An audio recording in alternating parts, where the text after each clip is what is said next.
Magandang hapon Pilipinas, narito na po ang latest sa liganing ating panahon. Naglabas po ng abiso ang Pag-asa. Tayo po dito na mga pag-ulan yan po yung Pangasinan, Nueva Vizcaya at pati na rin ang Isabela. Nararanasan po nila may hina hanggang sa katamtamang pag-ulan na maaari pong magpatuloy hanggang sa susunod na 2 o kaya naman ay 3 oras. Para naman sa araw na ito ng Huwebes, patuloy pa rin sa pag-iral itong southwest monsoon o hanging habagat na partikular pong makaka-apekto dito po yan sa bahagi ng Luzon. Mararanasan pa rin ang monsoon rains dito sa Ilocos Region, ganoon din sa probinsya po ng Benguet at sa mga isla naman ng Batanes, Babuyan at ganun din ang Calayan. Pinapayuhan pa rin ang mga residente na magdoble ingat at maging alerto sa posibilidad ng mga pagbaha o kaya naman ay pagguho ng lupa.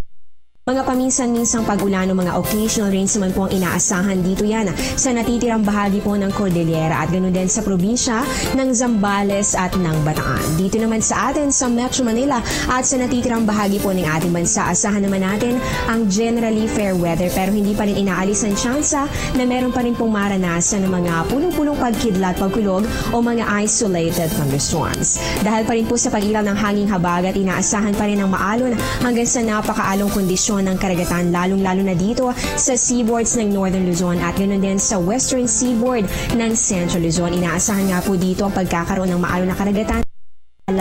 Hindi pa rin po ligtas ang pamamalaot o paglalayag sa mga mangingisda o sino man na may maliit na sasakyang pandagat.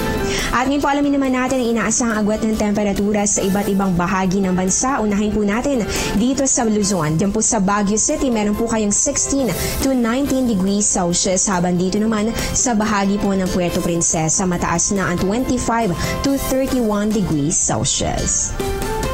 Sa Visayas area naman tayo para po sa Iloilo at ganoon din sa Bacolod. Asahan po ninyo ang 25 to 32 degrees Celsius. Habang dito naman sa Tacloban at pati na rin sa Metro Cebu, bahagya naman pong mas mataas 25 to 33 degrees Celsius.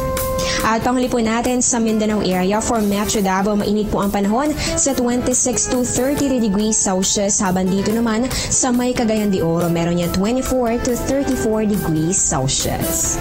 Sa puntong ito ay check naman natin kung magiging maganda kaya ang weather conditions sa selected areas ng bansa.